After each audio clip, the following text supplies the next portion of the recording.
Hello friends, welcome to the new episode of my channel. আমি অরিত্র। এখন আমরা কথা বলবো যে বাৎসরিকের ট্রেলার নিয়ে।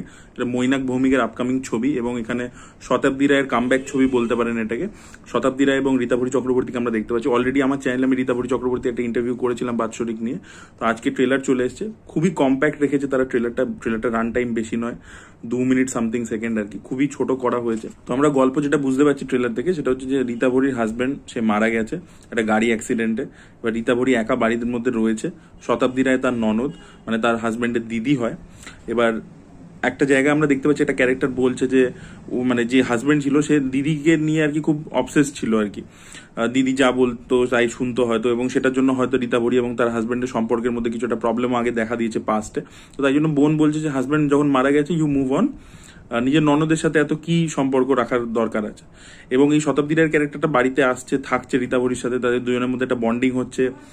এবং সেখান থেকে আমরা দেখতে পাচ্ছি যে শতাব্দী ধীরে ধীরে অনেক কিছু ডিসকভার করছে বাড়িটার ব্যাপারে, যে অ্যাকচুয়ালি তার ভাইয়ের মৃত্যুর পিছনে এই বাড়িটার লুকিয়ে মানে বাড়িটা আর কি ইনভলভ আছে।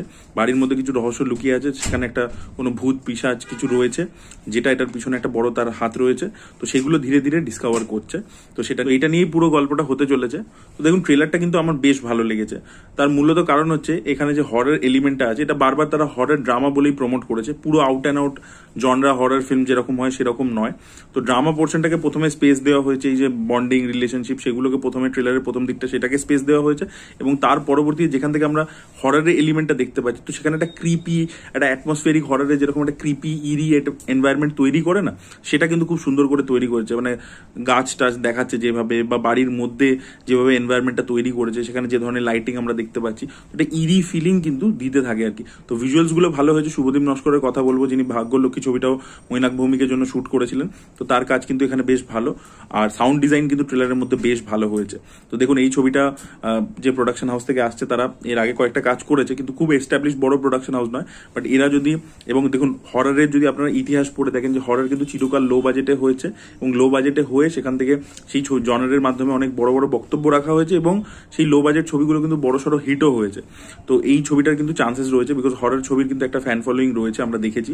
এবার দেখা যাক মৈনাক ভৌমিকের কত ভালো করে এক্সিকিউট করেছেন। রীতাভরি চক্রবর্তী ইন্টারভিউতে বারবার বলেছেন যে এখানে যত মানে বেশিরভাগ সময় আর কি ভূত না দেখিয়ে ভয় দেখানোর একটা ব্যাপার আছে, যে ভূতটা আসছে তার প্রেজেন্স দিয়ে, সেটা দিয়ে ভয় দেখানোর ব্যাপার আছে। এবং যেখানে আমরা ভূতটাকে ফাইনালি দেখতে পাই সেই জায়গাটা নাকি বেশ গা ছমছমে একটা পাবো, আমরা এক্সপিরিয়েন্স পাবো।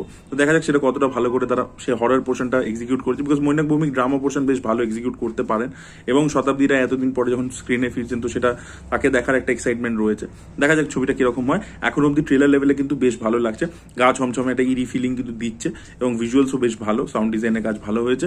তো সবকিছু মিলিয়ে, আর দুজনের পারফরমেন্সও ভালো লাগছে। তো সবকিছু মিলিয়ে আমার ট্রেলারটা বেশ ভালো লেগেছে। আপনারা যদি দেখেছেন, আপনাদের কি মতামত অবশ্যই কমেন্টে জানাবেন। আর যদি দেখেননি বাৎসরিকের ট্রেলার, অবশ্যই সার্চ করে দেখুন। আর আমি ডেসক্রিপশনে দিয়ে রাখবো আর কি লিঙ্কটা, আপনারা চেক আউট করে দেখুন। Thank you so much, by.